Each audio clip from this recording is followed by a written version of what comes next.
Alright, so we're rolling. So can you please introduce yourself to... Should have moved. My name is Jackie Canavan, and I was born in 1969, right when the Troubles started. And my first vivid memory of it was, I was probably 5, and we were going to chapel, to Mass, with my parents.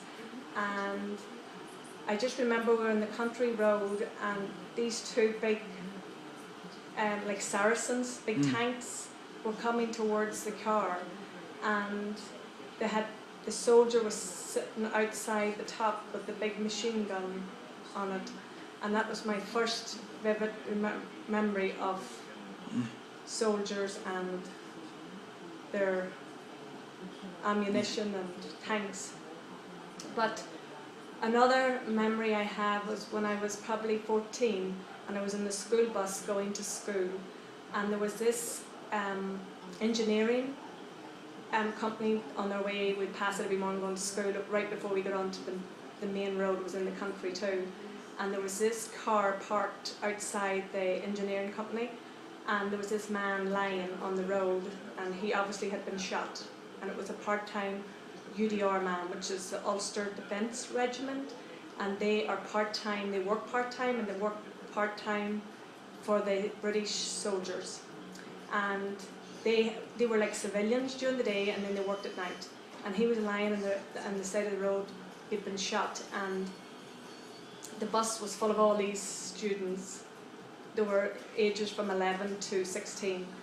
And our busman was a Protestant. They always put a Protestant bus driver in the bus because that kept that driver safe, because he was driving Catholic kids. And I remember when he stopped the bus, because this body's lying on the road, everybody in the bus started to cheer because we knew a soldier had been shot. And that's how we were brought up in the north of Ireland, was because you saw your family's been tortured, and so your reaction was, oh good, another one's gone. So, and he got so upset with us and told us all to sit down and have a bit of respect for the dead, and he had to turn around and go the opposite direction, because then the police come and was diverting the traffic. And then when I was probably 14, we were woke up one morning at like probably 5:36 in the morning, and it was the police coming to arrest my brother. And my sister, I didn't even know they were in the house. My sister and I were up, we shared a room, and we'd got up that morning to get ready for school.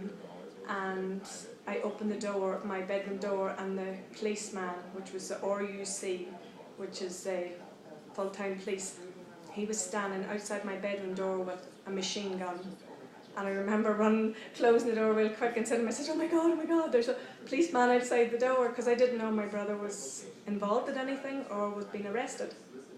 So, and they were in his bedroom. There was one inside the bedroom with him, one outside the bedroom door, and one outside the house, making sure he got dressed and he wasn't going to try and escape. And they escorted him to the bathroom, let him go to the bathroom. And I always remember my mother wanted to make him a cup of tea, and they said no, he was not allowed a cup of tea, that he was being arrested. So once he went to the bathroom, they escorted him out to the car, and he was gone. And I'm going to get upset now. No.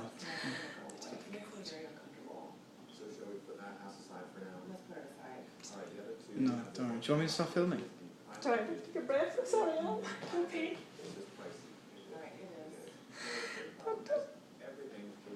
He was arrested then the second time on the way coming home from work, and he was 17 years of age, and they held him for 7 days in interrogation, and they interrogated him every day and said horrible things about my mom and my dad and my family, for him to break down and say things that he didn't do, to get him to admit that he was involved and that he supposedly shot this part-time UDR man, which he didn't do. And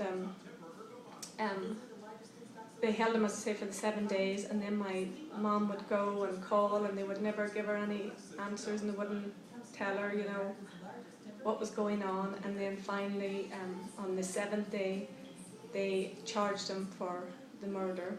And when they charge you, they lock you up, and he was locked up in Crumlin Road, which is in Belfast, which is one of the horriblest prisons in the whole of Ireland. And he was held there for 3 years, I think it was, before he went to trial. And then when he did go to trial, he was on trial for 5 days. And the judge basically said that he knew that my brother didn't commit the crime, but because he was there, he was going to suffer basically consequences, and that literally had one more IRA off the streets. But they used to come and interrogate our family all the time. Like, I remember one time the helicopter landed at the back of the house, and I mean, you could see it was right there, like 2 feet from the back door. And they come to the house and they put my sisters and my mom. I had 3 sisters, and my mom and my little niece, and they put us all in one room and closed all the curtains.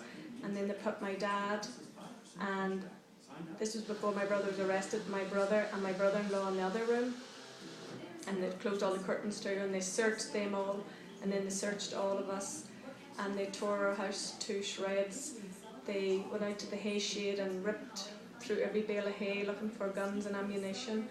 And then they went to the byre where the cows were and drilled up, jackhammered up all the concrete to see if there was anything there. And they held us hostage in our house for probably 9 hours that day. And we were not allowed to eat. We were barely allowed to go to the bathroom. And, you know, they come, like, you'd be driving along the road in your car, and they would stop you and ask you for your name, your identification. You'd tell them, give them your identification.